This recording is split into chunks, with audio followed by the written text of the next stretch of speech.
I may not be the fastest. I may not be the tallest or the strongest. I may not be the best or the brightest. But one thing I can do better than anyone else, that is to be me, which is a poem that you wrote. Well, finally, that's all you can do, isn't it?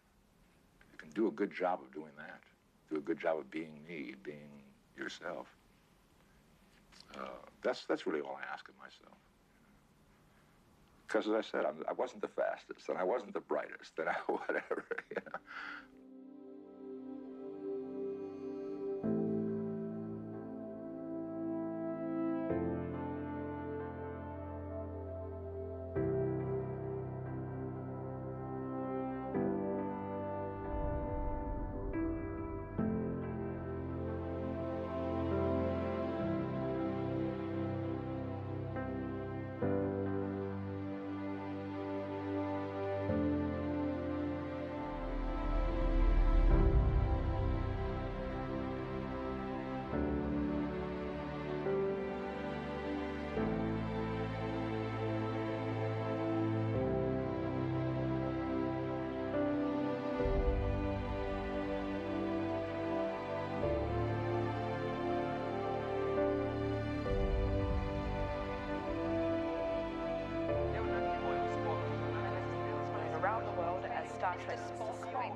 This morning we are remembering a beloved actor who became an enduring fixture in pop culture.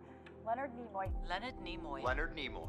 Leonard Nimoy. Leonard Nimoy. Leonard Nimoy. Leonard Nimoy. Leonard Nimoy has died at the age of 83. When word came out today that actor Leonard Nimoy had died, the president said, "I love Spock."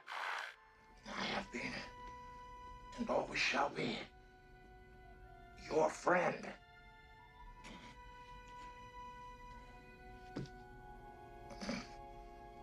Live long and prosper.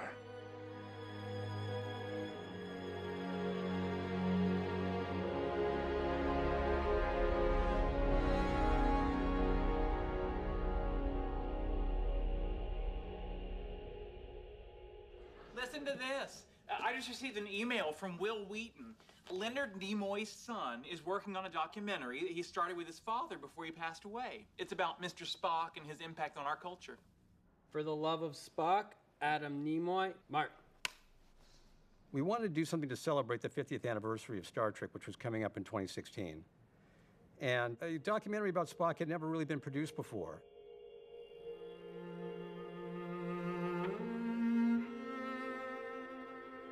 I thought it was an interesting idea to create a film just focused on Spock, who he is, how he came about, and why he has continued to resonate for 50 years.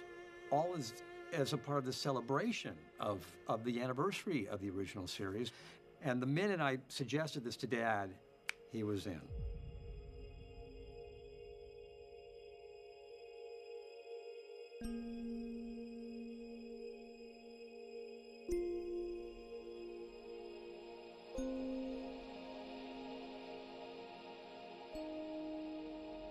Although my father had a long and prosperous life and hadn't smoked in years, he died from chronic obstructive pulmonary disease from over 30 years of cigarette smoking. After Dad died, it became clear that the film needed to include his life as well as the life of Mr. Spock. And that in turn led me on a journey of self-discovery about my relationship with my father. Well, I'm from Boston originally. I've been in Los Angeles working in films off and on for about 17 years. I started acting when I was a little boy, about 8 years old, in neighborhood settlement houses in Boston, and kind of grew up into it. I just kept doing it because I liked it, and then suddenly decided that I liked it enough to want to make a career of it. So I came to California in 1949 and started acting in films then.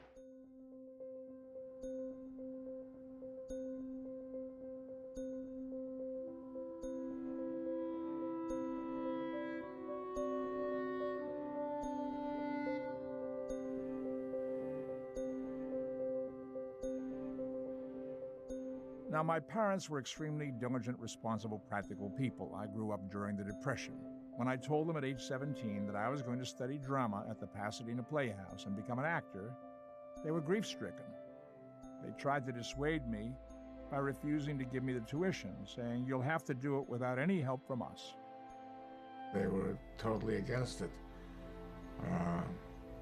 because they would certainly hoped he would work into another profession of some kind.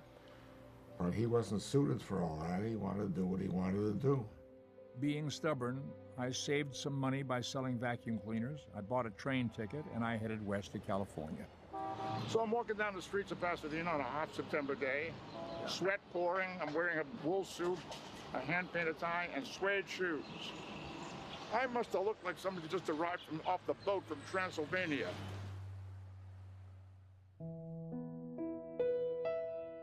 My mom was an aspiring actress, and she met my dad backstage at a theater in Hollywood. But she gave all that up to become a housewife. My sister was born in '55. My dad was in the service then. Then my parents came back to Los Angeles, and I was born in '56. My mother told me that when my sister Julie and I were young, my father was very involved in helping her take care of us.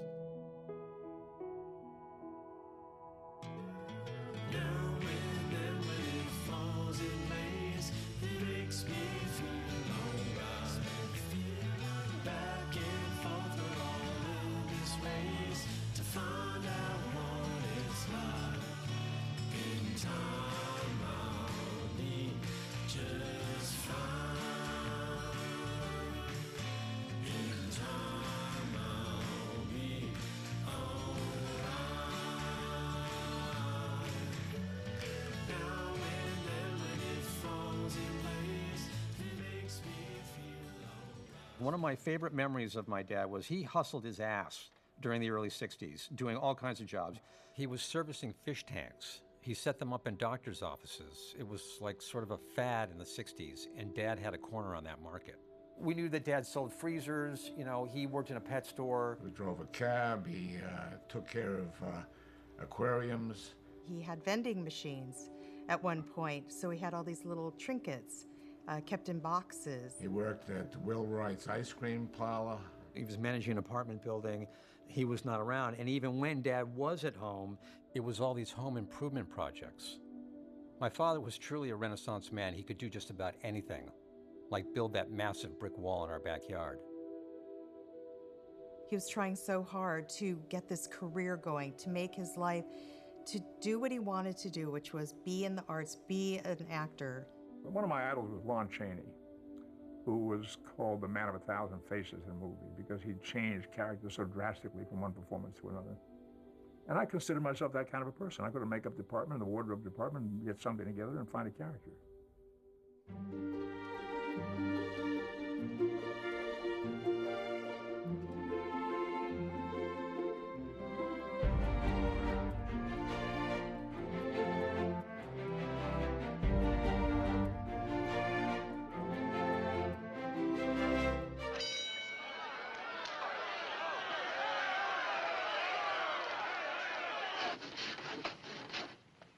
What you looking at? Nothing.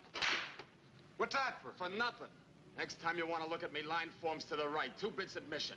If they see water in the desert where there is no water, it's their eyes that lie, not my mouth. Just having any of those coins in your possession is liable to lead you to a lot more trouble than you bargained for. Have no fear for me, Marshal. No man kills the bee. He only wants to follow him to the honey. He's a fine man. Hasn't had a decent break in 20 years. Now he's been built up a little bit. He's got a little dignity, a little stature. You're not going to deny he was a good Marine and a good officer. No, he was both. Then why crucify him? You don't get it, do you, Sanders? I don't have any choice. Yellow. I'm not going to let you do it. It's for you, Lieutenant. I did this job in an episode of the Lieutenant series. A few weeks after I'd finished the job, my agent called me and said, Gene Roddenberry saw the footage, was interested in you, liked what you did, and said that he has in mind for you a role in a pilot that he's developing for a science fiction series, period. I really didn't give it a lot of thought. You hear that kind of thing, and you're a long way from getting a job. What about some of the characters on the show?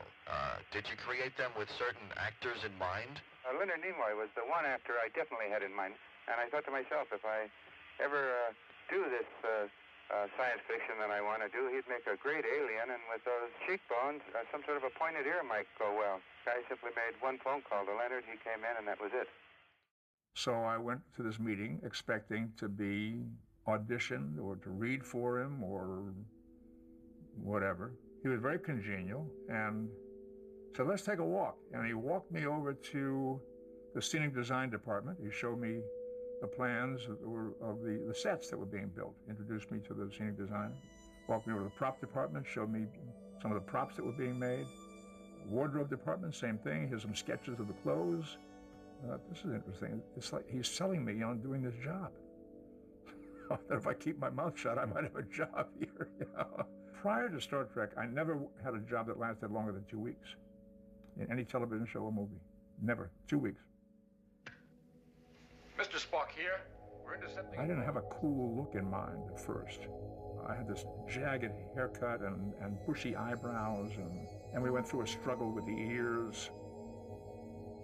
The studio had contracted with a company to do special effects for the show, not film special effects, but items like suits for creatures, creature outfits, and that kind of thing.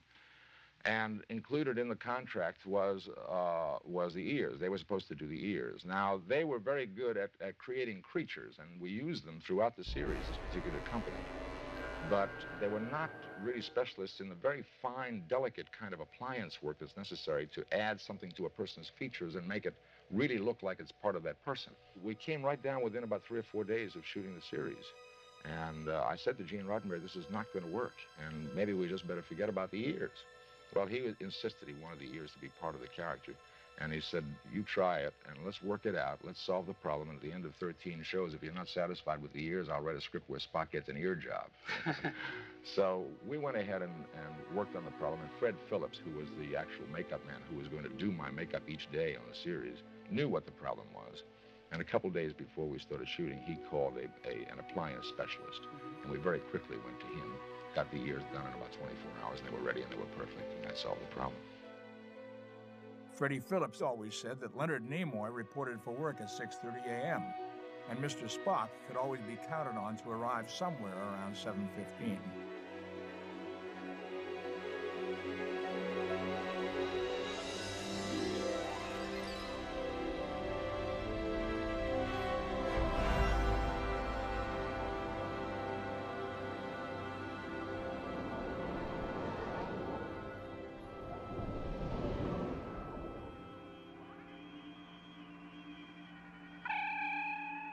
Definitely something out there, Captain. Headed this way. Now, our tests indicate the planet's surface without considerably more vegetation or some animals. Simply too barren to support life. The first pilot did not sell, but the NBC thought it was too cerebral was the term they used. The network found the first pilot too cerebral, they said. Not straight line story enough. And unusual in that they decided to try a second pilot. NBC told Gene to fire almost the entire cast, including me. Well, Gene felt very strongly that the Vulcan character that I was to portray, that every time I was on screen, you'd be reminded that we have a mixed crew. So he stuck to his guns, fortunately for me. The original pilot even had a different captain, Jeff Hunter. The only actor that stayed over was Leonard Nimoy.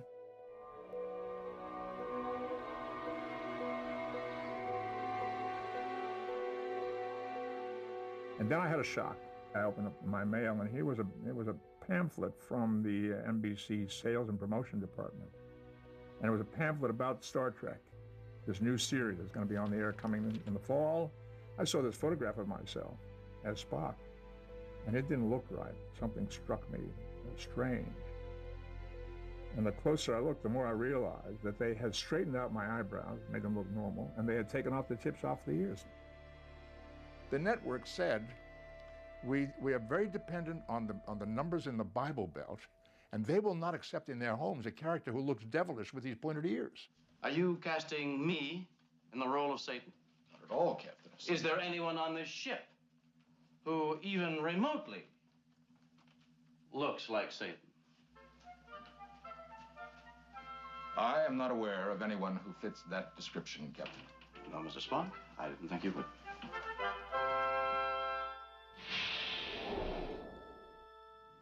Dr. Dana feels he isn't that dangerous. What makes you right and a trained psychiatrist wrong?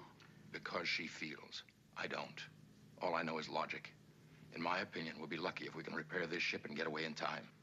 One of the reasons for the shift in the Spock character when you came on board was because when I was working with Jeffrey Hunter was a very internalized actor, very fine actor. This was his style of work. There's an old joke about two actors preparing to play a scene, and one says to the other, "What are you going to play in this scene?" And the fellow says, "I'm playing nothing."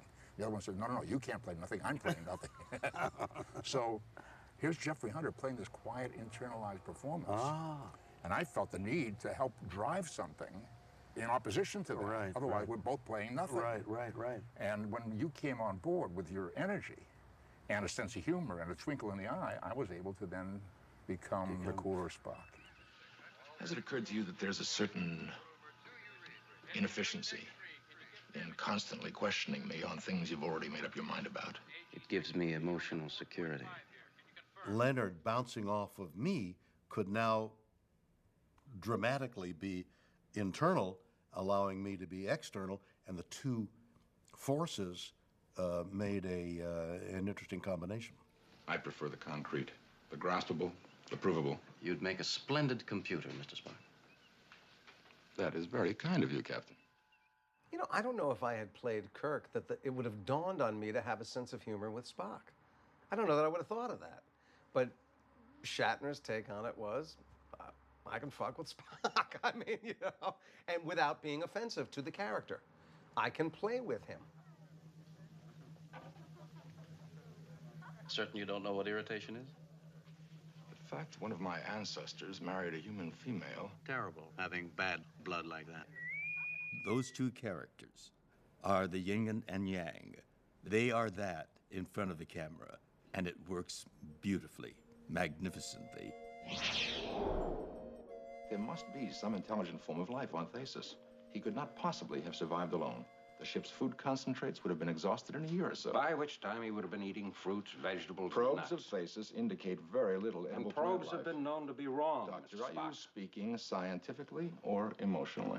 I thought the character of McCoy, played by D. Kelly, made that, as the fans call it, the triumvirate, because he was the common man, certainly a brilliant doctor, but he had all of the irritations, frustrations, the reactions that most people would have. I, for one, could use a good non-reconstituted meal. Doctor, you are a sensualist. You bet your pointed ears I am. It's actually an interesting sort of triumvirate between Spock, Bones, and Kirk. And for Kirk, Spock is his, you know, they're like the devil and the angel on his shoulder, really. Spock is his intelligence and his logic and his sense, and, you know, McCoy is more his sort of slightly more emotional, slightly more, you know, knee-jerk kind of side. The banter between McCoy and Spock was, you know, often some of the, you know, most fun elements in the show and indeed in the movies. What's the matter, Spock? There's something disquieting about these creatures. I don't know too much about these little tribbles yet, but there is one thing that I have discovered. What is that, Doctor? I like them better than I like you. Doctor. Yeah. They do indeed have one redeeming characteristic. What's that? They do not talk too much. You have the kind of cynical wit of McCoy, and you have the swagger and braggadocio of Kirk, and then you have the intellect and cold reason of Spock. He's like the perfect human being all wrapped up in one.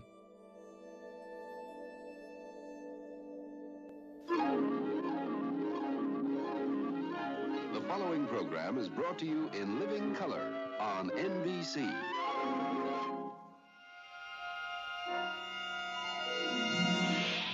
That first night of the premiere, we had to actually go to some friend's house because they had a color TV, a big console color TV. We did not. We had a big console black and white. Why don't you tell me I'm an attractive young lady? Or ask me if I've ever been in love? Tell me how your planet Vulcan looks on a lazy evening when the moon is full. Vulcan has no moon, Miss Uhura. I'm not surprised, Mr. Spock.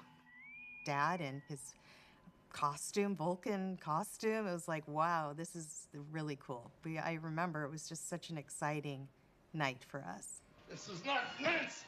If she were Nancy, could she take this? Stop it! Stop it, Spock! Stop it! You read? Frequency open, Mr. Spock. Spock here, Captain. Corbett discovers there are parasites.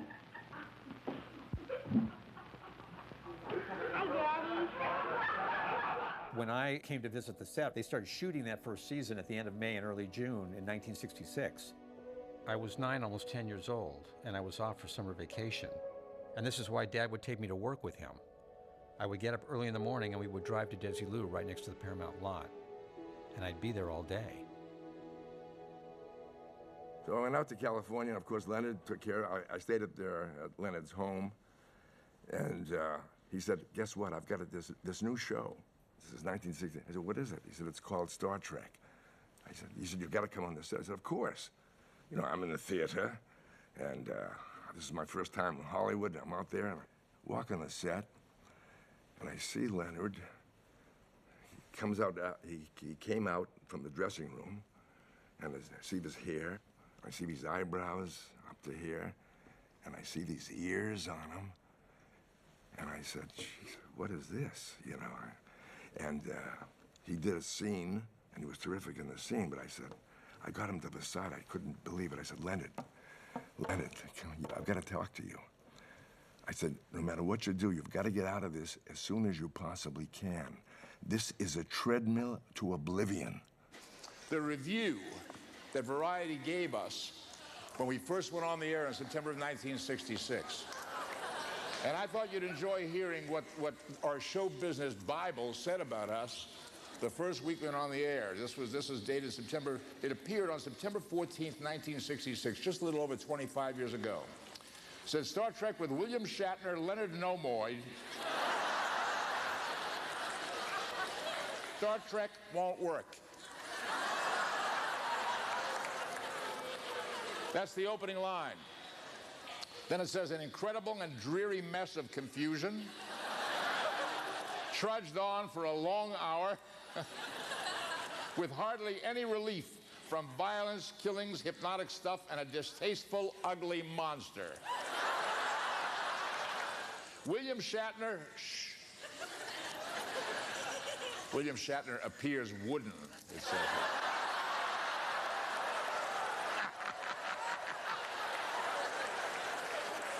I didn't say it. It says it here, right?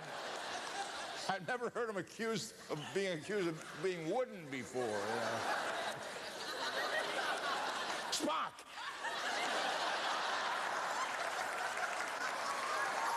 Scotty! I need warp speed in 4 minutes. We're all dead. Then it says, the same goes for Leonard Nimoy.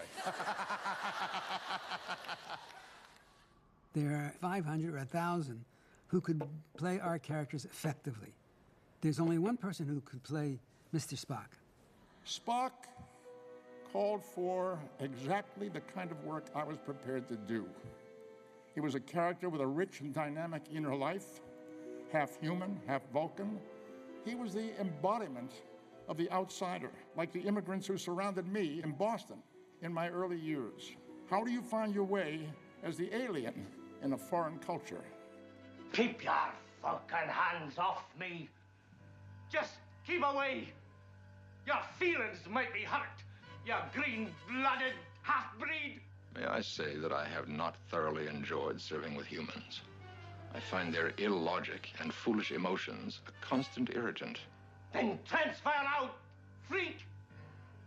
Most everyone, and there are exceptions, but most everyone feels a little bit like an outsider. I would argue the most interesting people seem to. So there's something wonderfully comforting and relatable to know that Spock felt that way himself. I grew up as a skinny, nerdy, gay kid in the South, you know, in the 70s. Not exactly a comfortable existence. You know, there's a lot of internal conflict. So the character of Spock, from the very beginning, and you know, when I was 5, I didn't know why, or 7, I didn't know why, but I was captivated by this character that was based on internal conflict. Spock, I think people recognize themselves in him. He is an outsider. He is the alien. I think everyone feels like an outsider sometimes, and since he's a non-human outsider, it's an otherness that everybody can relate to in their own way. People sometimes think they don't belong in a group, and really that's what I found. You know, I was very tall from when I was young, and I felt apart from other people, and I really associated with that character.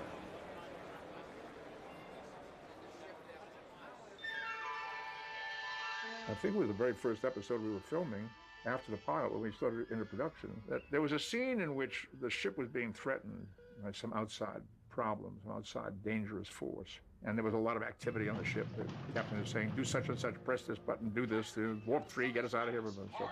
Overloading, sir. And Spock had one word to say, and the word was fascinating. And we're looking at this thing on the screen, you know, and everybody else is reacting, oh, look at it, blah, blah, blah, blah, blah, blah. And I got caught up in that energy, and I said, fascinating.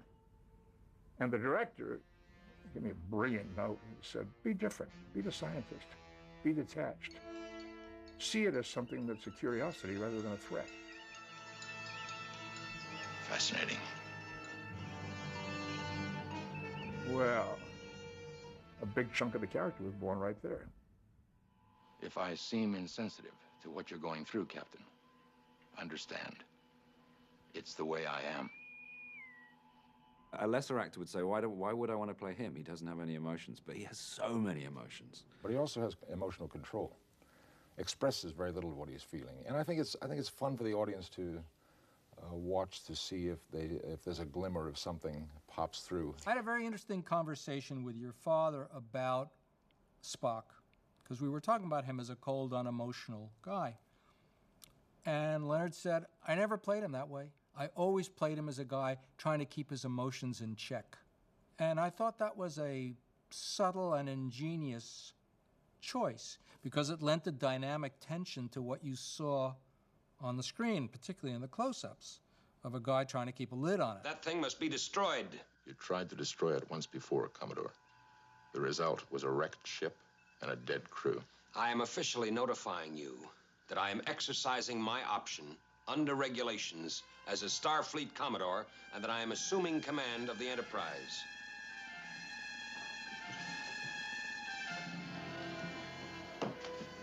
You can't let him do this.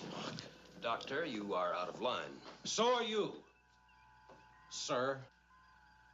Well, Spock? Unfortunately, Starfleet Order 104, Section B leaves me no alternative. Mr. Spock, I order you to assume command on my personal authority as captain of the Enterprise. Commodore Decker, you are relieved of command. I don't recognize your authority to relieve me. Commodore, I do not wish to place you under arrest. You're bluffing. Vulcans never bluff. I talked about at the time being heavily influenced by what I saw Harry Belafonte do on stage one night. He came out on stage and a spotlight came up on him and he was there. He just stood there very quietly.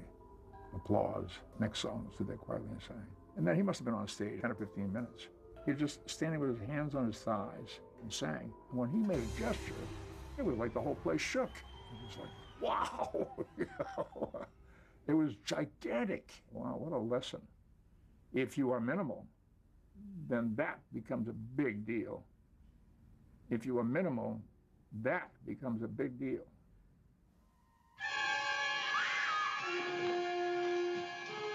He's gone. You make a comment with an eyebrow that's just as powerful as throwing punches.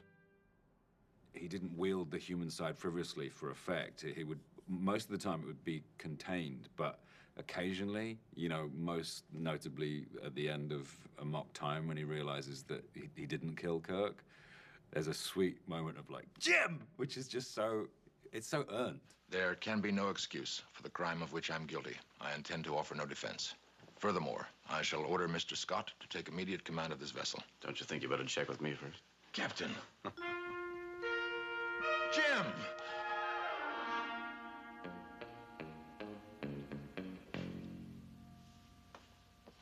I'm pleased to see you, Captain. You seem uninjured. What is the purpose of a toy? To be played with. Therefore, to not play with it would be... illogical. Oh, damn it, Spock, you're right. You can look at a lot of progenitor characters for Sheldon, but absolutely one of them is Spock. Yeah. Absolutely. And in fact, in the episode in which Sheldon is interviewed for this very documentary that I am currently speaking to you in, one of the things Sheldon talks about is his desire to be Spock, and that's not a new invention. That's something that has existed for that character from the very beginning. When I was 8 years old, Billy Sparks cornered me in the playground. I asked myself, what would Spock do? Then I grabbed Billy on his shoulder and performed my first Vulcan nerve pinch. Did it work? No, he broke my collarbone. So the script was written that Spock comes up behind, sneaks up behind a mean Kirk and hits him on the head with the butt of a gun. That's what was written in the script. So I said to the director, I think we should do something different than that. He said, what do you mean? What do you have in mind? And I said, well, Spock is a graduate of the Vulcan Institute of Technology, where he took a number of courses in human anatomy. And Vulcans have a kind of energy that comes off their fingertips, which, if properly applied to the appropriate pressure points on the human anatomy, will render a human unconscious. The guy didn't know what I was talking about. But I told him, and he knew exactly what I was talking about. And when I came up behind him and I put my hand on his neck, he's the one that sold it. He went like that and dropped like a rock. There's a multi-legged creature crawling on your shoulder.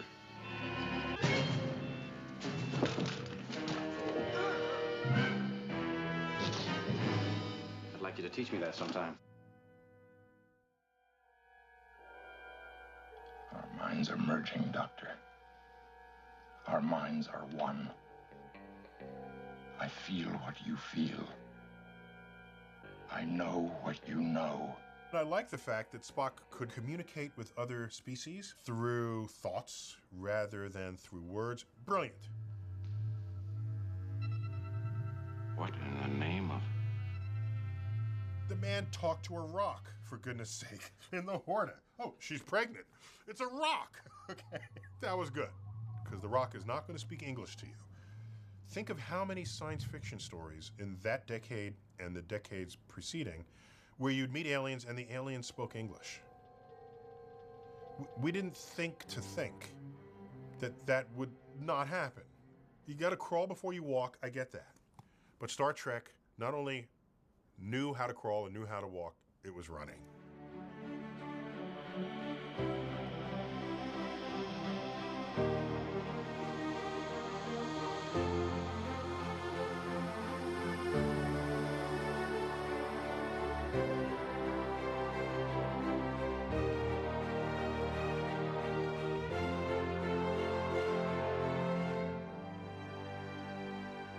The Vulcan greeting is a wonderful sentiment.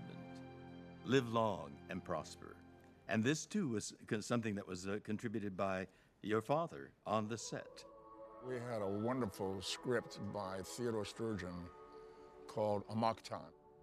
We arrive on the planet, and a procession comes out from the city to greet us. I said to the director, I think we should have some kind of a special greeting. Asian people bow to each other. Military people salute each other.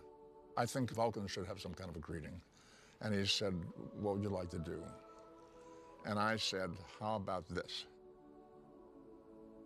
Where it came from was from my childhood, going to synagogue on the high holidays with my family.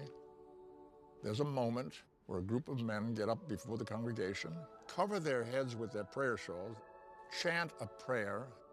My father said, don't look. I'm about 8 or 9 years old, so I stuck a peek. And what I saw was these gentlemen out there who were doing the shouting had their hands out towards the congregation like that, both hands.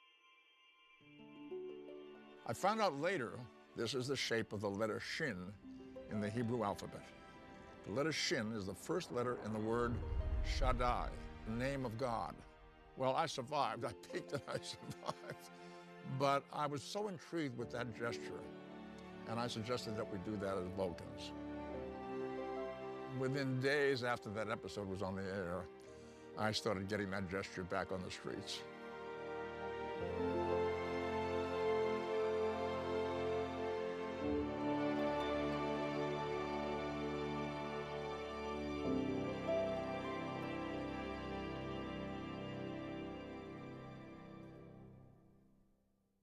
You know, a lot of times people ask me what it was like living with Spock.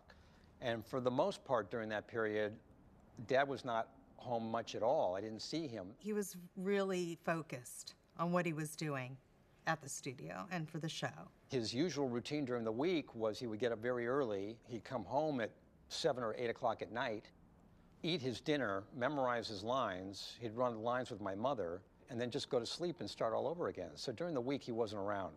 Hardly at all. We spent a lot of, quite a few years, actually from Star Trek to Mission, with him not being home during the weekdays. Even when Dad was around at home, oftentimes he was very quiet and remote. He was still kind of in his Spock bag because he liked to stay in character. You play a character like that, 8, 10, 12 hours a day, 5 days a week. Most of your waking life then is in that character. And I find it very difficult to turn it on and turn it off. So stepping out of the set and into a chair waiting for the next setup, I couldn't shift out of it. I believed in making that investment in the character, particularly that kind of character that was so boxed. A lot of the time he wasn't available to hang out with, to do things with. He was sort of in his world. That he was occasionally Leonard-like, but mostly he was Spock. So I never really got to know him very well. I got to know Spock a little bit better than I got to know your dad. I mean, he was totally dedicated to playing that character and to being that character, and showed. If I stay in character or kind of don't joke around, it's more a function of me. It's a slightly closer to being a panicked grip than it is being an artist, I'm afraid. It's just I don't want to lose it. You kind of have to get into the character's head, and if you come out of it and then they go, roll camera, if you're off by that much, you could either underplay a moment or overplay a moment.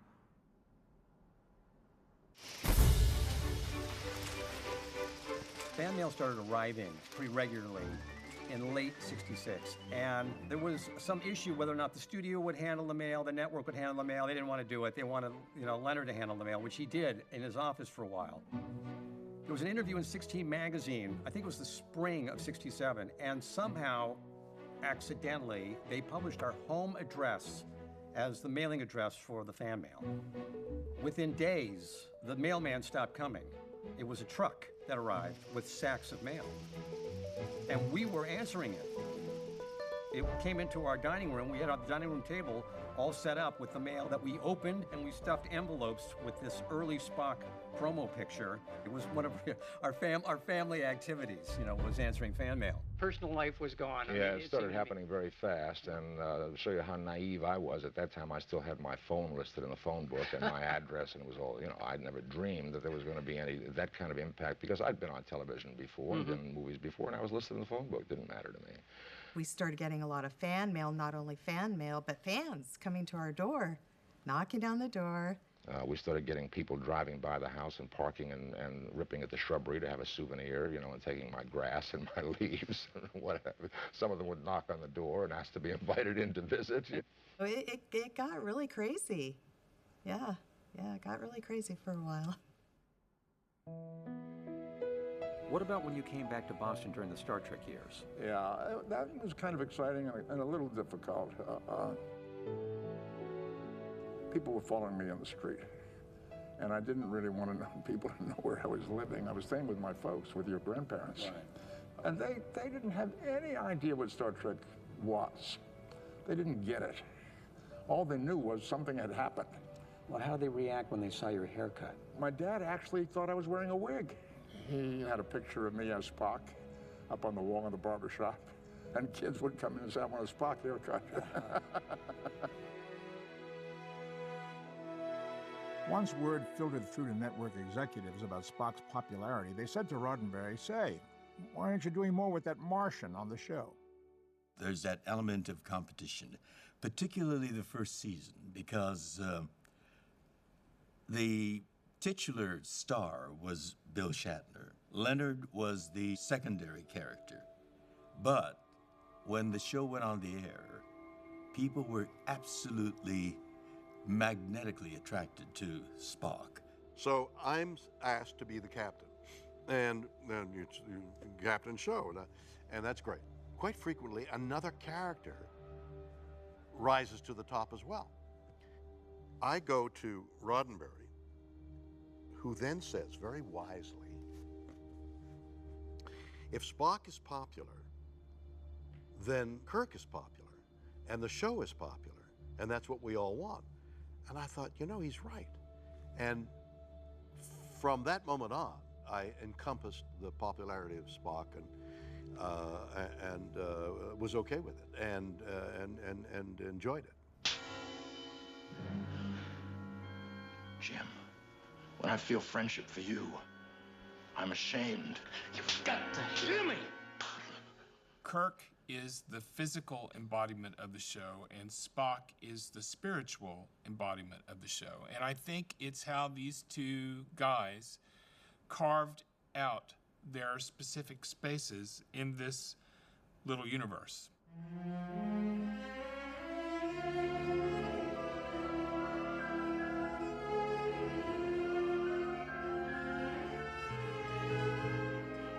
Kirk was always doing wild and crazy things and sleeping with aliens. And Spock was always thoughtful and moving in a very deliberate way and sort of putting the brakes on some of the more physical urges that people had. You can save it, girls. This type can turn himself off from any emotion. I think that his Vulcan side prevents him from allowing the testosterone in his human side to get the best of him. And that is very appealing for women, at least for women like me. I don't, motorcycles and car oils and it's not my thing. I like more of an intellectual, humble soul that kind of blows your mind in just a conversation. And I feel like Spock is like that. So I wouldn't be surprised why women found him really appealing. Bridge to Captain Kirk. Kirk here. I had no idea. What? He's so much more handsome in person. Those eyes. Kirk had quite the reputation as a ladies' man. Not him. Spock. There was just something about him that women found attractive. He himself was kind of flirty, and women kind of flirted with him. You only take a mate once every 7 years. The 7-year cycle is biologically inherent in all Vulcans. At that time, the mating drive outweighs all other motivations.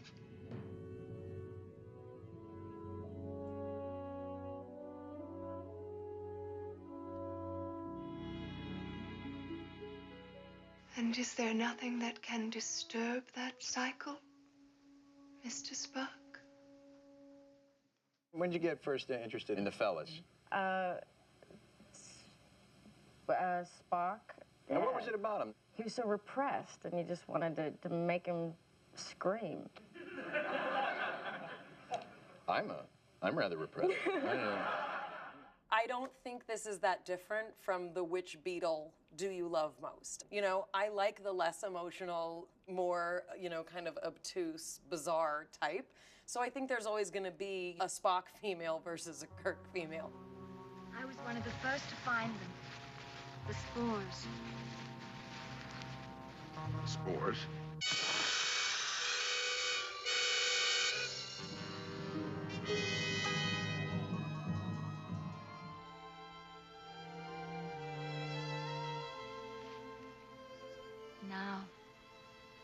Now you belong to all of us. And we to you. There's no need to hide your inner face any longer. We understand.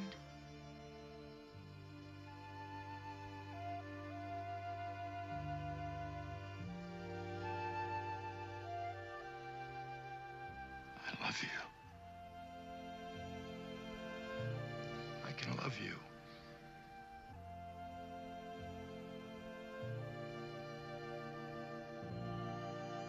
This is the perfect opportunity for a love story for Spock, because the spores release all those things that hold in his emotions, his logic, and will allow him to feel like a real person.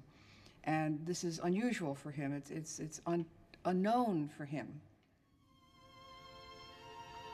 But we're happy here. I can't lose you now, Mr. Spock. I can't. I have a responsibility to this ship, to that man on the bridge. I am what I am, Layla. And if there are self-made purgatories, then we all have to live in them. Mine can be no worse than someone else's.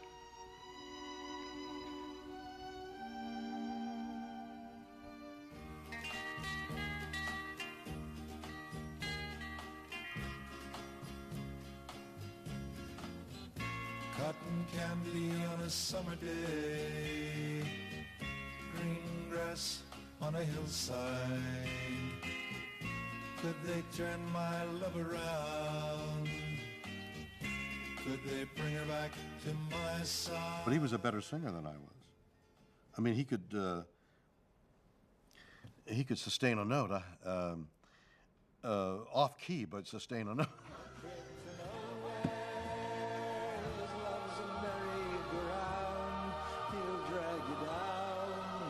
Trip to nowhere, a world without love.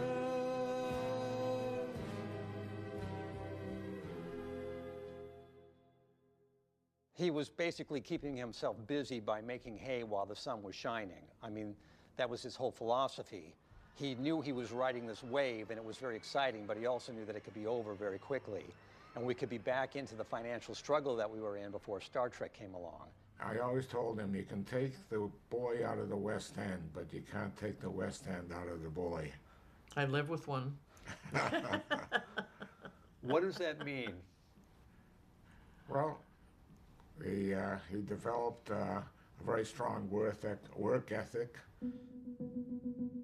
I rarely turned down any paid engagement. I'd seen many of my active friends go to work on a series for a few years and live up to the level of their income. And then when the series was canceled, they were once again looking for work with no steady income and no money in the bank. I made a private pact with myself that this would never happen to me and my family. So every time I was offered a paid appearance, I took it. This meant that I left the studio at 5 or 6 o'clock on Friday night, and I took a red-eye flight to my destination.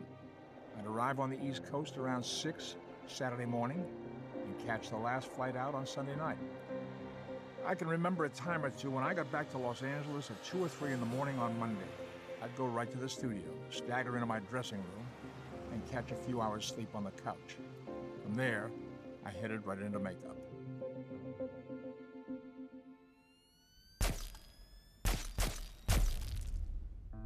There were a number of photographers who showed up to take our picture in those early days, 66, 67, and into 68. And we were happy to do it. It was fun, I got to admit. It was like a circus. It was a joyride, and it was really a good time.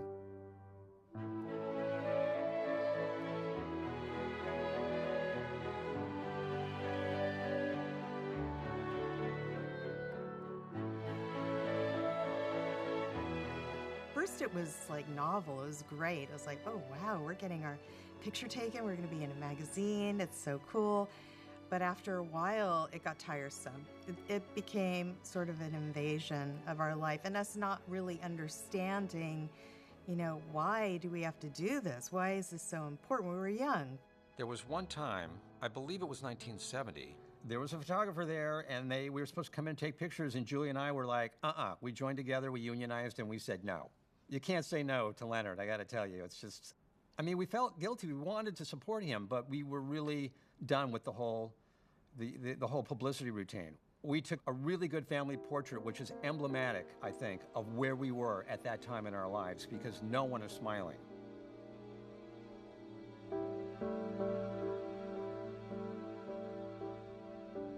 in Star Trek in the mid-60s, creating this character who would soon become a pop culture icon. My dad was never really that in touch with what was going on in popular culture. It's so interesting that when he was at home during leisure time, he was listening to records of guys like Yves Montand and Lou Rawls and Charles Aznavour. Our mom was ahead of her time. At first, when you look back at pictures of her, she was dressed very 50s housewife, but still had style.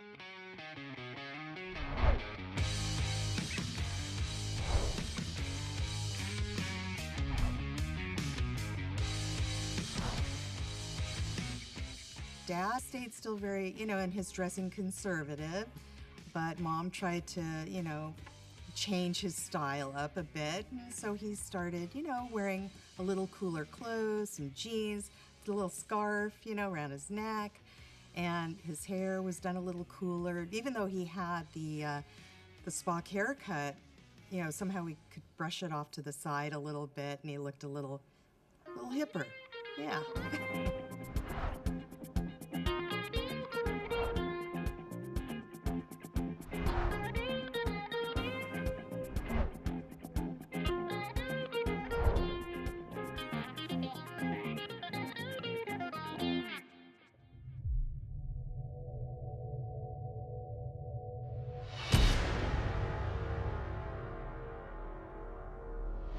NBC failed to renew Star Trek for a fourth season. A short time after we finished shooting Star Trek, I signed on with Mission Impossible.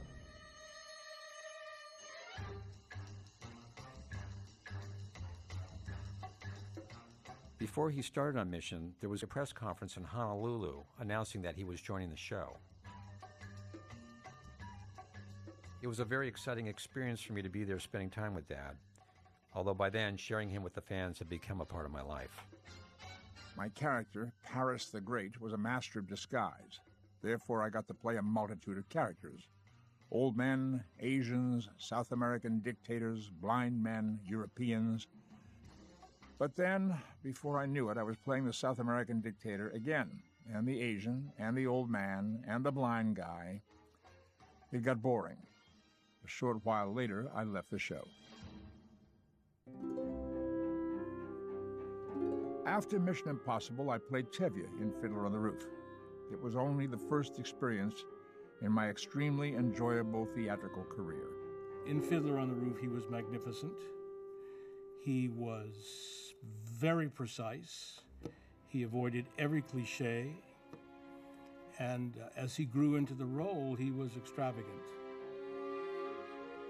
His portrayal of Tevye in Fiddler on the Roof was utterly fantastic. Probably the best of any I've seen. Because he was an actor. Like a real actor. I think he realized that what would make that work in a non-Broadway setting was it was about him and his wife and his kids. And it was beautifully sculptured. I went on to appear as Fagin in Oliver, Arthur in Camelot, and a one-man play about Vincent van Gogh. In the early 70s, Dad was in a play called Man in the Glass Booth, and it was a terrific play. He really owned up to that role. That as I watched him night after night, he was completely unrecognizable to me as my own father. He had to play a wealthy, braggadocio, vain, egocentric New York Jew. Not a Jewish man, but a Jew. And as the play develops, when the Jew gets arrested as being a concentration camp commandant, he then has to play the meanest, most committed, most devoted Nazi officer you can imagine. And he stands up in the booth, not supposed to do that in Israeli court. He stands up and he's in his regalia, he's in his uniform, but he doesn't have his hat on. And when he put that hat on, he changed. You didn't want to go anywhere near him. Very quietly, and this was him. He starts moving like this.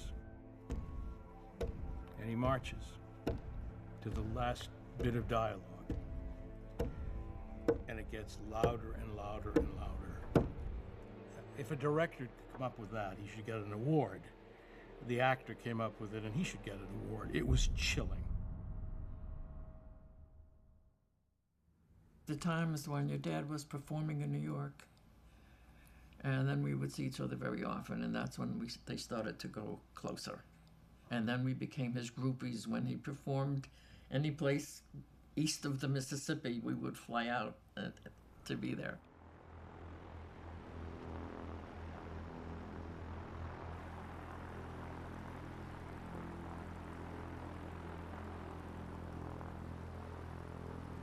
One summer, he did 2 plays, one in Michigan and one in Wisconsin.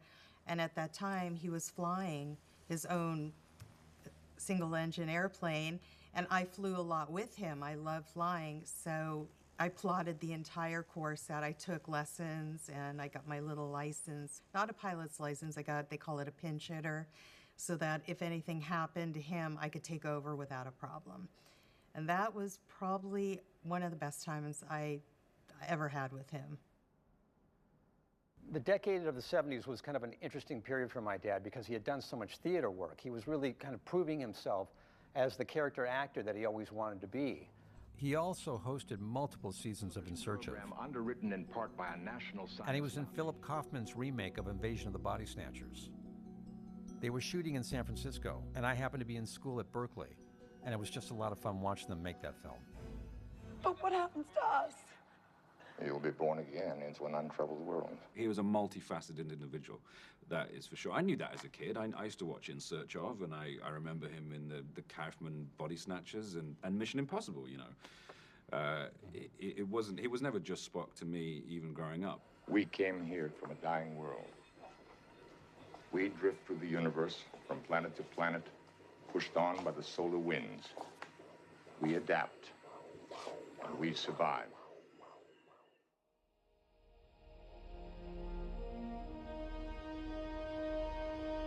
Captain, I found this device on my console.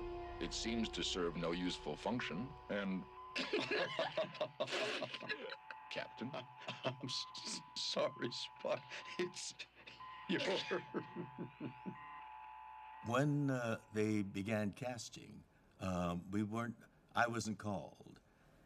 It was decided that George and Nichelle would not appear on the series. And I thought, what's happening? Then I was announced that Bill was cast to do Captain Kirk, Leonard was cast to do Mr. Spock, Jimmy Doohan was cast to do Scotty and all the other male voices, and Majel was cast to do Nurse Chapel and all the female voices.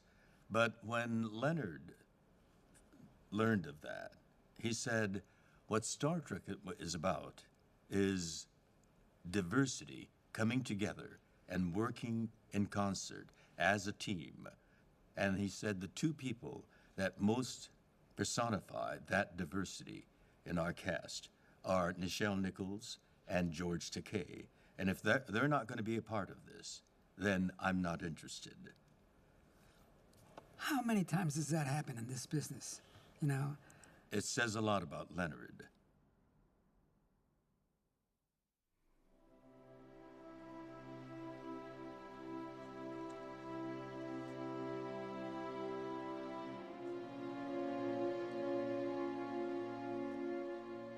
Tuesday, October 22nd, 1973. Dear Adam, this may turn out to be a long letter. I'm very glad I could see you and Julie on Sunday. It was good to be with you. But I think it might have been especially useful in putting our relationship, you and me, in a new perspective. This came out of our argument. I discovered you and I were having a terrible battle on a verbal battleground. I felt very sad about it, and all I could say was, I'm sorry. It suddenly occurred to me that it might be useful if I tell you some things about my relationship with my father. I always loved and feared him, but we had very little real personal contact. He was not a demonstrative man. Most of my day-to-day interaction was with my mother, with my father in the background as a sort of weapon. Neither of them was ever very giving of approval. You guys were at odds a lot about some of the company you were keeping and some of the things you were doing. In the early 70s, there was a slight lull in Dad's work career, and he was at home for the first time, hanging out, and not really quite knowing what to do with himself. And it was also during this time when he was taking a close look at me and my life. What he saw was to him not that pretty. Even though I was doing very well in school, I was a senior in high school, and by this time I was like a full-fledged deadhead.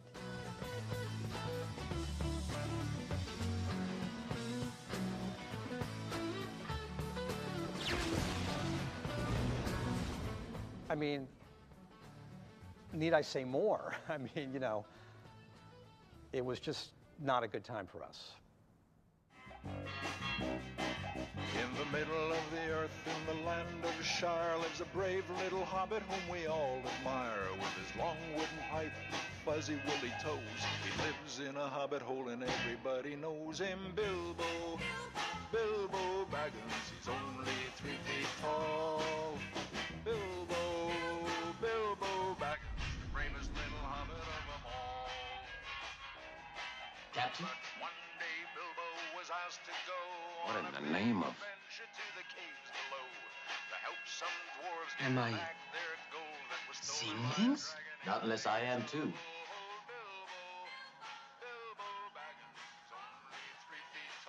What is it, Mr. Spock? Bilbo Baggins, the bravest little hobbit of them all.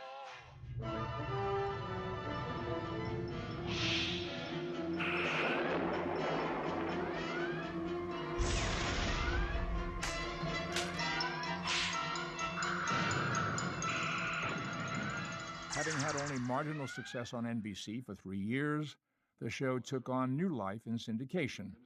Gradually, the show and its audience found each other. By the mid-70s, it was becoming a media event. Thousands and thousands of new devotees sat in front of their TV sets memorizing each episode's dialogue word for word. Risk. Risk is our business. That's what the Starship's all about. That's why we're aboard her. Dr. McCoy is right to point out the enormous risk involved with interaction between any two alien species. But the potential. There's something that I became aware of in doing my research very recently called the slash fantasy, the Kirk-Spock slash fantasy. And there's a phenomenal edited video on YouTube, and somebody has taken a lot of footage of Kirk and Spock out of context from the original series to show this homoerotic relationship between them. And it's pretty damn compelling.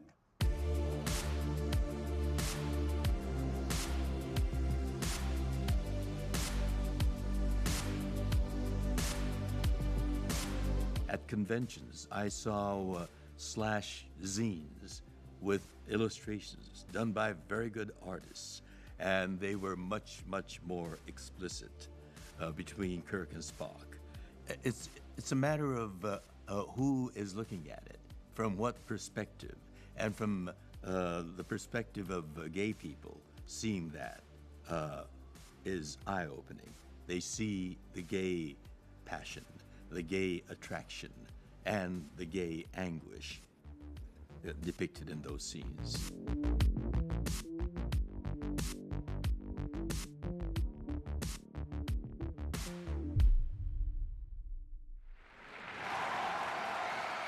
At my first convention in 1972, I walked into a hall so crowded, the thunderous wall of noise that greeted me took me completely by surprise. For several seconds, I literally could not speak because of the emotion.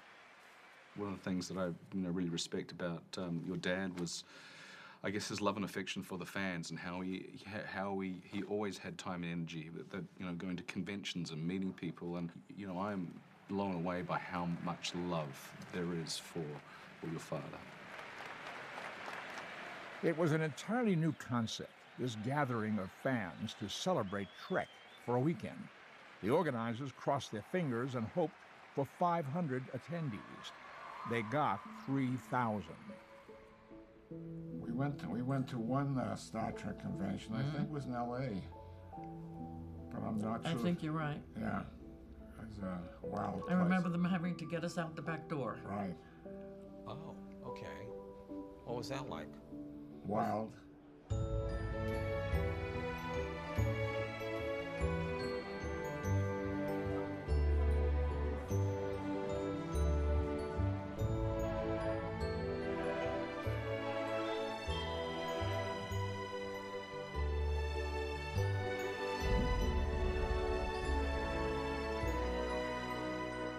I think Star Trek fans have sort of pioneered the whole cosplay culture which now exists, where, you know, you go to any convention and people are dressed up as a multitude of things, from the most obscure to the most popular. I've been blown away going to now these conventions for a number of years, seeing what people are able and willing and, you know, what they commit to dress up as and do, and it's unbelievable. You thought they were crazy.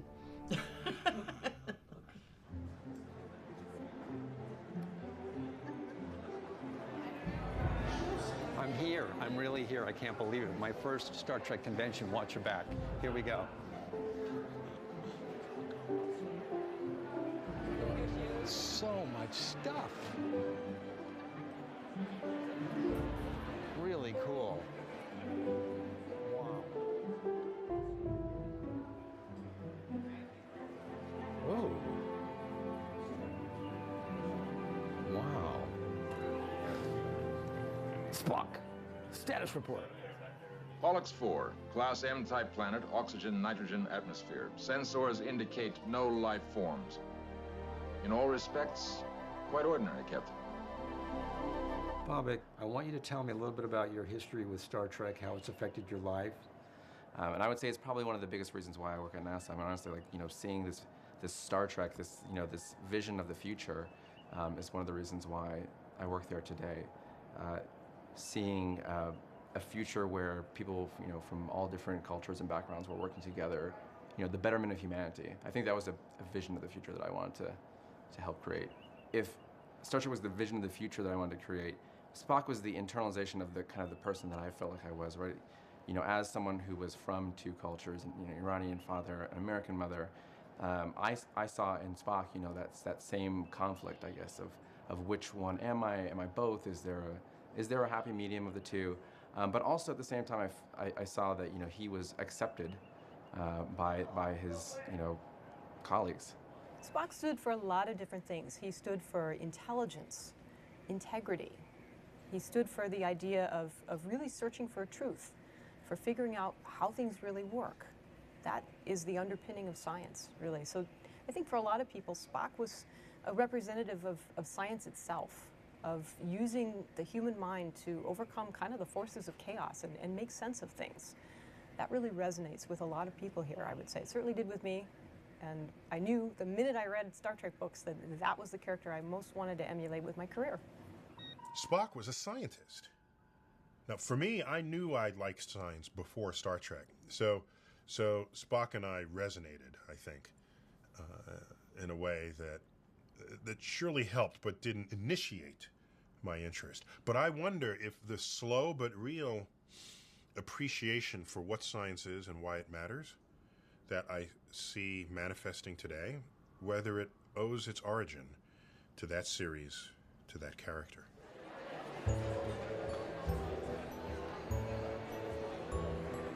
And you're a Star Trek fan? How long have you been a fan? 100 years. 100 years Star Trek fan, okay. You've had your own connection to Star Trek. You've directed Star Trek episodes. But before that, you're an entertainment attorney. What was that all about? What got you into that in the first place? You know, it's very difficult when you are the son of a celebrity and somebody who becomes a pop culture icon to try to create your own identity, to find out who you are, in essence. And so this was my way of really creating my own path. He was very proud of the fact that I went to law school and I started practicing law. But after 7 years of practicing, it became very clear to me that this was not something I wanted to do for the rest of my life. I didn't have the passion for it that I thought was important. That was really Dad's whole philosophy, was you have to have a passion for what you do, otherwise it's just work and it's not fulfilling. My dad was very sympathetic about my desire to make a career change, and even helped me, trained me as a director. He and I actually made an episode of The Outer Limits together. We were remaking an episode that he was originally in the early 60s, in which he had a supporting role. Your design and your construction are nothing short of genius, but even you must understand that you're basically a takeoff on the thoughts and feelings that Dr. Link programmed into you. A man suffers, a man bleeds, a man has a soul. I could snap your neck as if it were a toothpick. In that sense, you're right. I'm not like most men. But like most men, I choose not to. Let me go. The story of Star Trek, the motion picture, rightly begins in London, where my wife and I were vacationing in 1975. We went to see Henry Fonda, who was performing on stage in Darrow. After the performance, we joined him and his wife for dinner. At some point during the conversation, Henry said, "You know, Leonard, I hope you're being paid for all those billboards around town." "What billboards, Henry? Do you mean to tell me you don't know about all those Heineken billboards?" Now, I'd seen my Spock image used commercially before, such as on a box of Kellogg's cornflakes. I'd been amused by it, finding it campy and even flattering. Once Star Trek was canceled, Paramount had no legal right to license my likeness from that time on. So not only had Paramount been marketing me as Spock for almost 10 years without the right to do so, for the last 5 of those 10, they hadn't sent me any of the proceeds. I wound up having to file a lawsuit.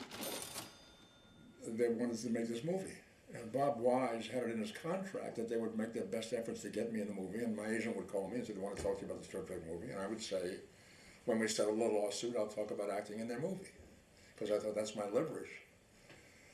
So that went on for some time, and finally, I got a call for a guy who introduced himself to me. He said, "My name is Jeff Katzenberg, and I've just gone to work for Paramount." And I was acting in Equus on Broadway at the time in New York. So there goes little Jeffrey off trotting to New York to say to him, "You got to put the ears back on." So I went, I saw the show, and after the show, we went to Joe Allen's. I said to him, "We're going to make the movie. Those ears are going on. They're either going on you, or they're actually going to go on somebody else. But they are going to go on. And how badly will you feel when you didn't put them on?" The big leverage that he always had beginning with these movies was that Paramount Pictures needed him. And they couldn't make a Star Trek movie without him. Finally, my lawyer called. "Look, Paramount's actually showing some willingness to reach an agreement. Would you read the script if they settle the lawsuit?" "Yes." 4 days later, on a Friday evening, the lawsuit settled. My lawyer came to my house with a check. An hour later, the script arrived. I sat down and read it through that night. Leonard Nimoy was the last person to join the movie cast and was asked why he was a holdout. I don't think it was a question of holdout. We've had a long and complicated relationship, Paramount and myself, for the last couple of years. And probably the thing that took the most time is the fact that the mail service between here and Vulcan is still pretty slow.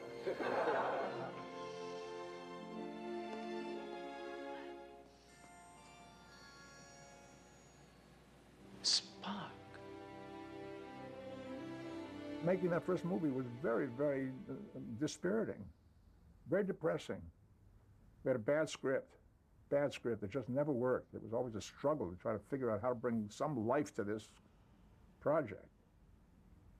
And we did our best, but I never, the pendulum swung completely when that first movie came along, from being an actor and character-oriented Star Trek to an effects-oriented Star Trek. And the feeling was, well, we didn't have the money before, now we got the money, we've got to give them a big effects movie. So it was all about the ship, and this effect, and that effect, and we're going through this thing. And now we're going through that thing. Nothing about the characters. So it was frustrating and depressing and very painful.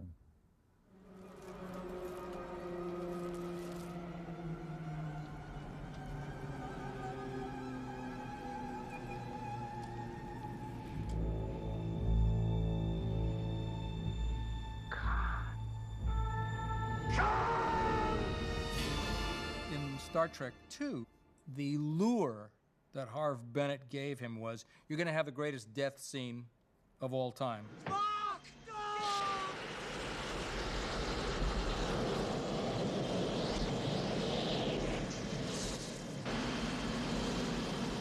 I thought that was the final Star Trek movie.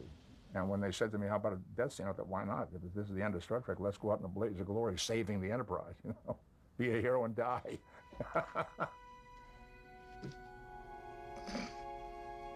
Live long and prosper.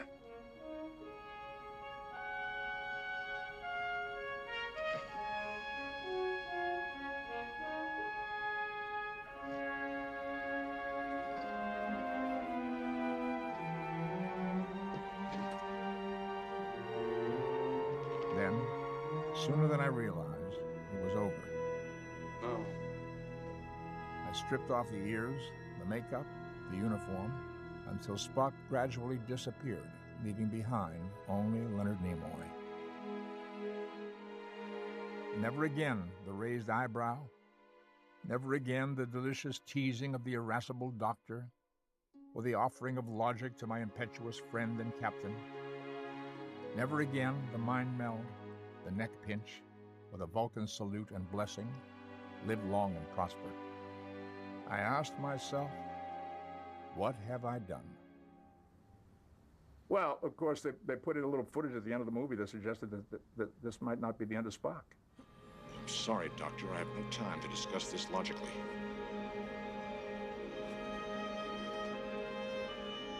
Remember.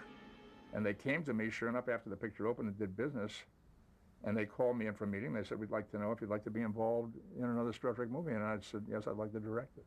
I remember distinctly one night, I got a phone call from him, and he said he'd been on the phone with Michael Eisner, and that Michael Eisner was trying to talk him out of directing, making his directing debut, directing himself in a feature film and so forth.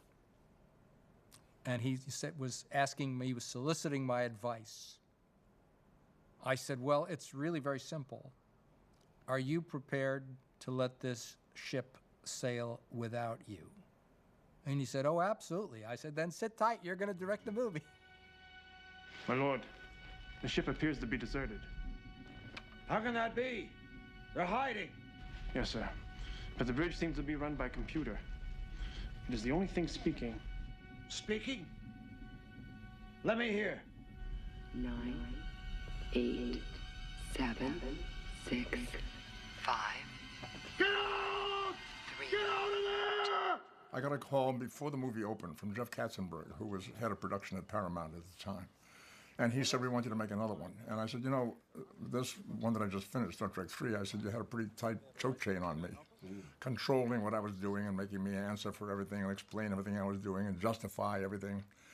And he said, I'll never forget, he was wonderful. He said, the training wheels are off. We want you to make your Star Trek movie. Well, if it isn't Robin Hood and Friar Tuck. Where you fellas heading? Back to San Francisco? Came all the way down here just to jump in and swim with the kiddies, huh? Very little point in my trying to explain. Well, yeah, I'll buy that. What about him? Him? He's harmless. Back in the 60s, he was part of the free speech movement at Berkeley. I think he did a little too much LDS. LDS? Come on, why don't you let me give you a lift? We had our first read-through at your house on Kashmir, and he had the Whales song playing for us, and I knew then how much this project meant to him on a personal level. He was trying to get us to get it, which to me transcends doing another Star Trek film, although in fact it actually is what Star Trek has always been about, which is meaningful issues about how to live. Just where is the future? The things we can't accept. Let's just push the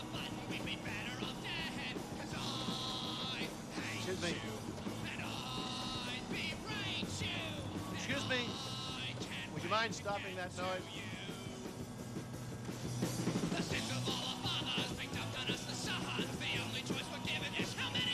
Excuse me.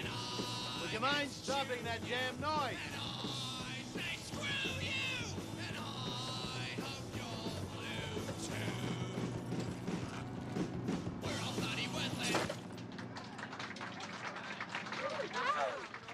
Star Trek IV was one of the highlights of Dad's career, really part of the pinnacle of his career, because immediately after that came 3 Men and a Baby. The making of 3 Men and a Baby was a magical time where everything came together beautifully. I felt enormously fortunate to be involved with the project. Nice job, Pete. You know, the LA Times came out with an article when that movie came out, and it was a hit, the winter season, the holiday season of '87.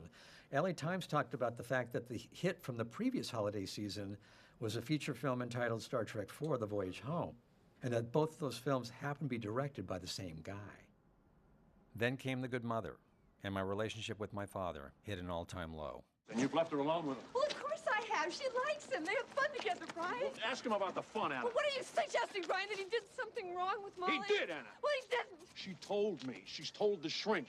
He did it, No, Anna. Brian, You he ask didn't him. do it. And you let him. By the time filming on The Good Mother wrapped, I felt the same way I had at the end of shooting 3 Men and a Baby. I thought, boy, this could be even more of a rocket ride than 3 Men. And it was a rocket ride, all right. Straight down. Box office was disappointing, and the film soon disappeared from the theaters. I started drinking regularly, ritually, during probably the second year or third year of our series. The ritual became so ingrained and so important to me because I looked forward to that release at the end of the pressure of the day with the dialogue and the pace and get the 15 pages or 12 pages done today and all of that sort of thing. And the minute we finished the last shot, I would have a drink. And then it became a series of drinks, and little by little, before I knew it, I was drinking more and more because my addictive personality was taking over. It was the martinis, you know, getting a drink when you come home, having a couple drinks. And, you know, while it made him more relaxed, he also shut down. The habit grew to the power that it did in my later years because I didn't have that thought. I'm young, I still have a distance to go, which is a devilish part of the disease. The 1980s were a very difficult time for my dad. His parents had recently died, my grandparents, within 6 months of each other. My dad was going through a very complicated and difficult divorce from my mother. They had been married for 32 years. It was also about this time that there was a lot of headbanging between the two of us. There were a lot of old issues that were coming up, and there were a number of fights between us. He was also drinking. A lot of this was fueled by alcohol. And quite frankly, I was still getting high at the time, and that was certainly not helping matters between us. There is one major area that I should touch on before coming to a conclusion: competition with my father. This was easy for me in a strangely painful way. My father never earned more than $150 a week. I realized that competition with me is very tough. I am very loud and verbal. Also, I have been very lucky, made good money, and I'm famous. That's a lot tougher to deal with than me competing against a $150 a week barber. A lot of the problems that I had with my dad were not that dissimilar from problems that other fathers and sons experience. The difference is that my dad was adored by millions of fans all over the world. And oftentimes I felt like I was competing with them for his love and attention. And sometimes I honestly felt like I was losing the battle. After we would have one of these incredible knockdown, drag-out fights, I would go out into the world and be confronted by images of Spock everywhere. I wanna know what you're feeling. Tell me what's on your mind.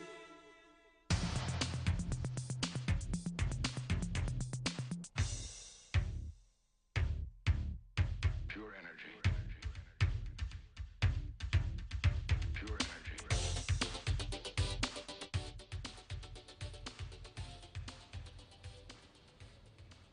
In 1989, Dad and Susan got married, and his domestic life started to get much better. She was a real stabilizing force for him. and he was very happy with her, and they were very devoted to each other. It was at this period of time, he told me later on, that he was really happy with his life, and yet didn't really understand why he was still drinking. And it was at that point that he started to really seriously look at what was happening with his life, and he made his decision to go into his own recovery.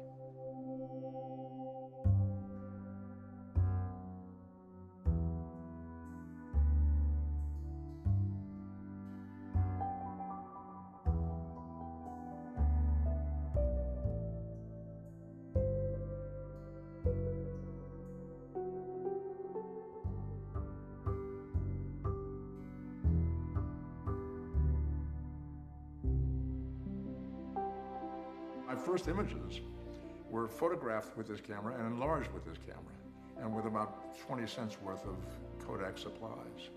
And I just became fascinated with the ability to create an image, something that you could hold, an object you could hold in your hand, and there it is, something I shot this morning, and tonight I have the picture in my hand. I can hang it on my wall, I give it to my family or whatever. That was the beginning.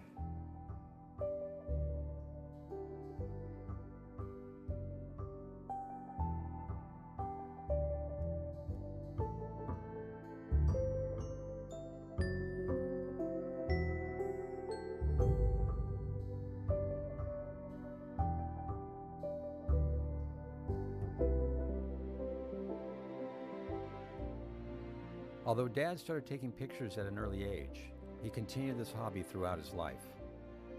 He would often take portraits of me and Julie, and some of those ended up in the poetry books he published.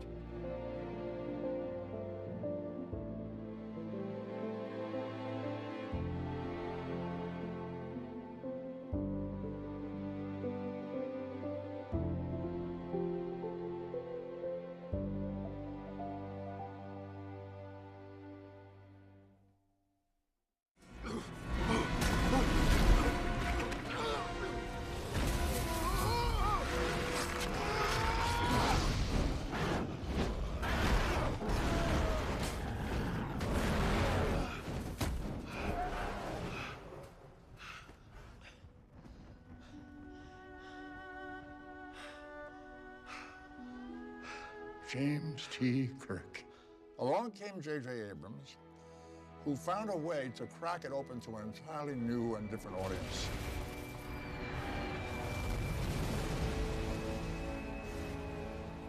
Who the hell am I to tell Leonard Nimoy what Spock should do? But it's my job, so I'm doing the best I can. But I was amazed at how open he was. Leonard was okay with the idea of this new incarnation of Star Trek.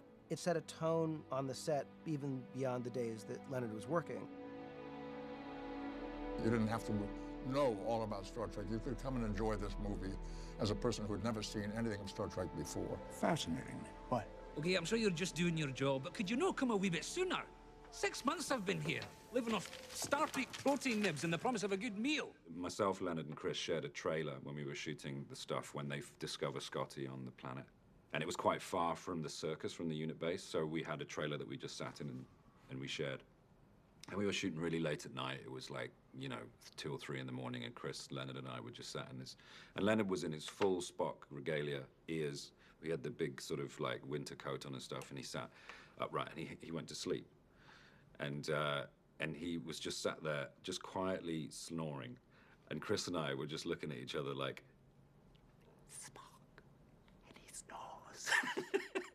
We were shooting a scene, and Leonard was walking, and he fell. And he landed, and he cut and broke his nose. So the feeling that you have when someone that you care about as much as I did, of course, gets hurt. It's a horrible feeling. When you've wounded Spock, you just want to, kill yourself. It's just it was horrible. And we're trying to figure out what we're going to do for the rest of the day, and I hear like, oh, no, we're going to keep going. And it was Leonard who's like, we're just going to keep shooting. And I'm thinking, is he out of his fucking mind? He just broke his nose. And Leonard was like, let's keep going. And we finished, and no one ever heard the story publicly until you and I had this conversation. Speak your mind, Spock. That would be unwise. Mine is a very different Spock than your dad's. I was really fortunate to be able to explore even more than your dad, because as entertainment evolved, as narration evolved, as storytelling evolved over the intervening decades between when he created the role and when I assumed it, I think that it opened up a little bit more space for us to get in and play with that. Mr. Spock. Sharing that with him and discussing it and exploring it through the context of our personal relationship, that was probably one of the most creatively satisfying aspects of assuming a role that had already been established so firmly and created so boldly. No pun intended. Should I choose to complete the Vulcan discipline of Kolinar and purge all emotion, I trust you will not feel it reflects judgment upon you. Oh, Spock.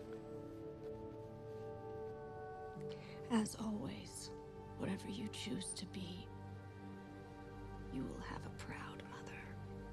Every time he goes into a negative place, he starts being a little bit of a pessimist, he allows Uhura and Kirk to snap him out of it, and I really like that. He's a man to me. Like, Spock is really a man.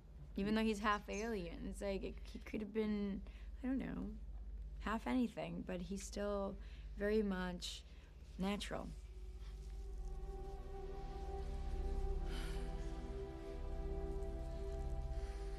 What do you need? Tell me. Tell me. I thought that was a perfect example of the evolution of the character, of painting him in a different light and seeing that there is this capacity for feeling, for emotion, for intimacy, for connection. It's still regulated. It's still within the boundaries or the parameters of what it means to be Vulcan. Father.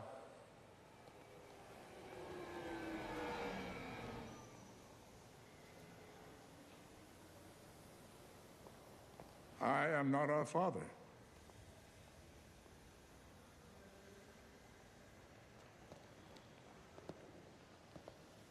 There are so few Vulcans left.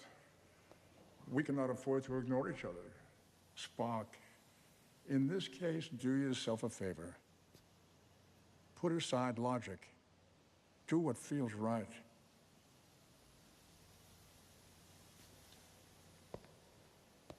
Since my customary farewell would appear oddly self-serving, I shall simply say, good luck. Dad was really happy to be in the new incarnation of Star Trek. It was a high point for him. But much like Spock's problems with his father, my relationship with my father was still very troubled. My first officer, Commander Spock. Vulcan honors us with your presence. We come to serve. Your service honors us, Captain. Thank you. Around 2006, we were just about completely estranged from one another.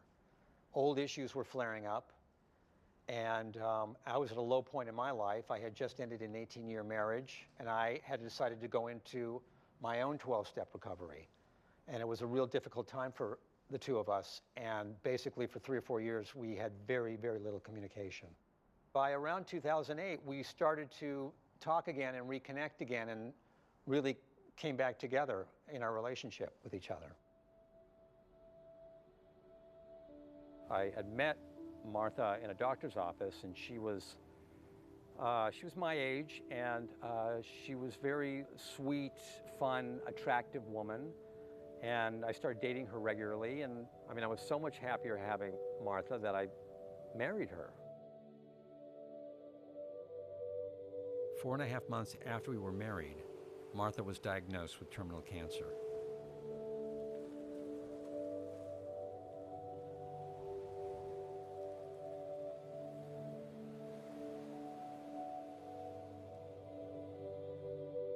The weird thing was for me, and I was really kind of conscious of it now in retrospect, was that in 2004, when I left my 18-year marriage and moved out of my house and left my kids behind for a while. I mean, it was a real low point in my life. I didn't even call my dad. He wasn't even on the list because of our period of, beginning of the estrangement period. But when I was able to pull myself back together after I got that phone call from the doctor, the first phone call I made was to your dad. it just overwhelms me now that we could get to that point where he could be my go-to guy. And in the next 18 months of my life with Martha, which were, probably the most challenging possibly in my entire life, my dad and Susan were there every step of the way to support me and keep me going. And after that, my dad and I never again looked back at the wreckage from our past, ever.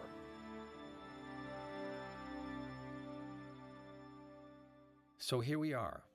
You are a man, an individual, very bright, talented, goal-oriented, sensitive, and a lot of other good things.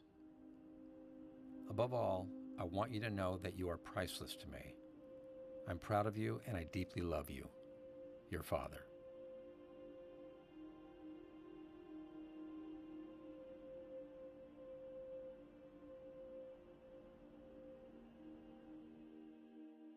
My life has become much, much more about family. The way I describe it now was I used to major in career and minor in family.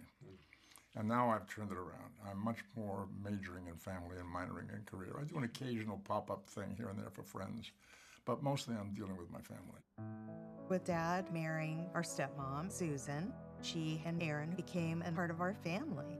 She was great in the fact that she showed Dad that being with your children and your grandchildren it's very important. You need to be a part of their life, and let's bring everybody together. Let's have a big family unit, and we have a big family. In the last years of his life were the times that the family got together at the house for any variety of occasions, from birthdays to holidays. Leonard was a very even-keeled guy. He didn't always show a lot of emotion. But I'd say those times at which he would toast the family at those gatherings were the times I maybe saw him express the most emotion. He was so grateful to have everybody there. He was grateful to feel the love from everybody that was there, and he was grateful to be able to love the family the way that he did and provide for the family the way that he could.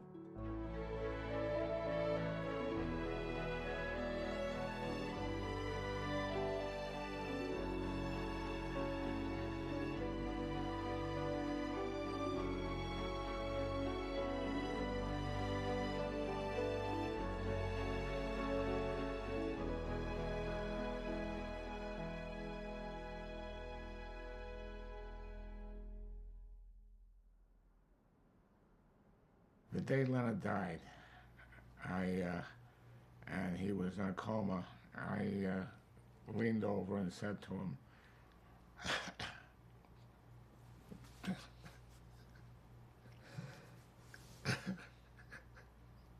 "You made the world stand up and listen."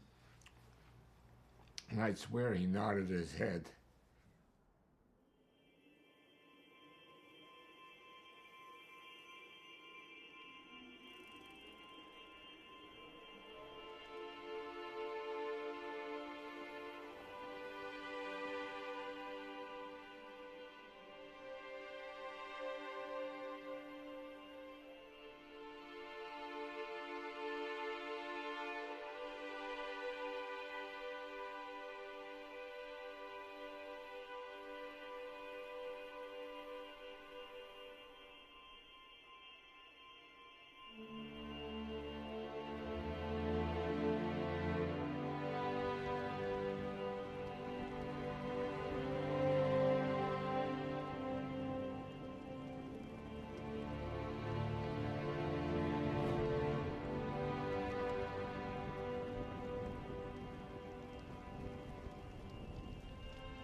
What I admired about Leonard was his willingness to love his family.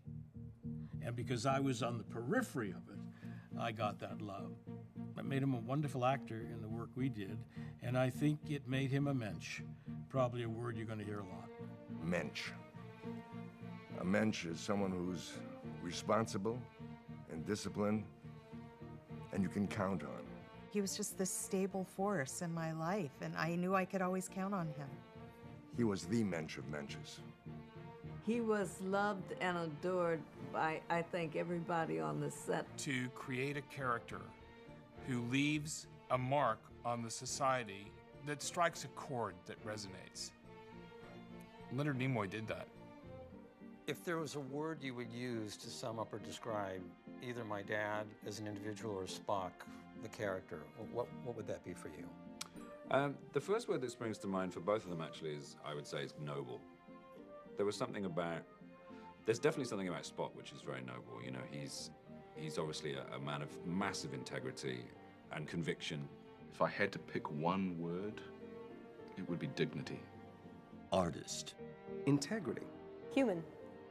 He was a self-made Renaissance man, but he had a ubiquitous curiosity about everything going on in the world, whether it was art, photography, politics.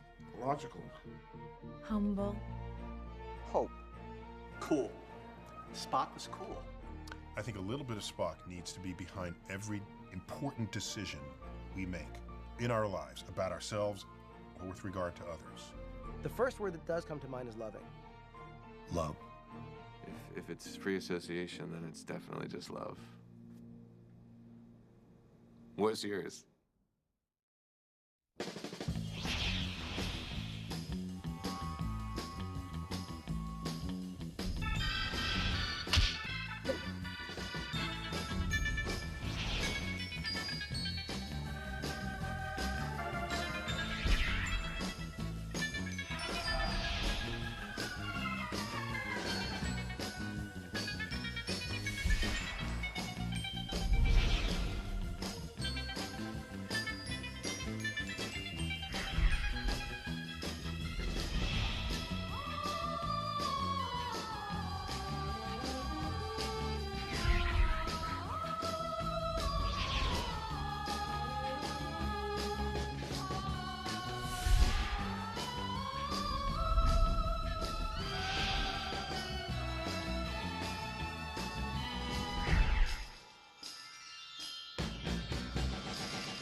Didn't know what time it was, the lights were low.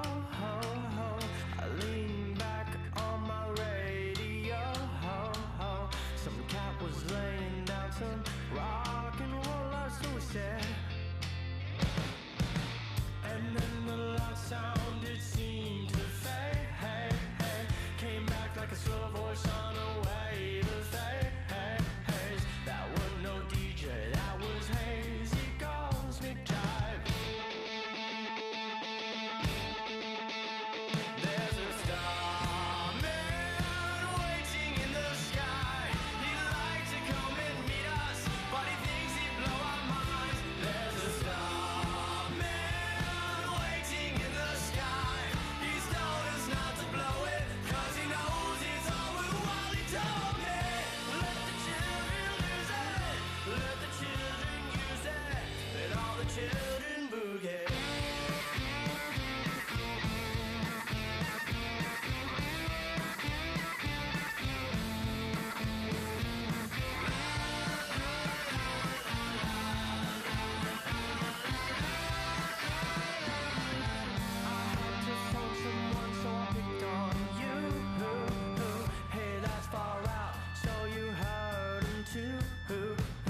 Switch on the TV, we may pick him up on channel 2.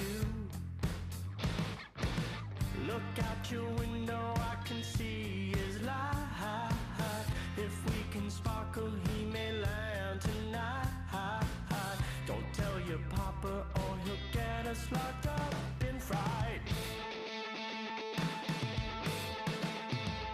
There's a starman waiting in the sky.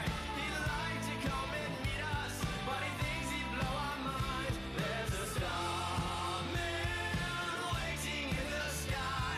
He's told us not to blow it, 'cause he knows it's all worthwhile. He told me, let the children lose it, let the children use it, and all the children boogie. Starman waiting in the sky. He'd like to come and meet us, but he thinks he'd blow our minds. There's a starman waiting in the sky. He's told us not to blow it, 'cause he knows it's all worthwhile. He told me, let the children lose it, let the children use it, and all the children boogie.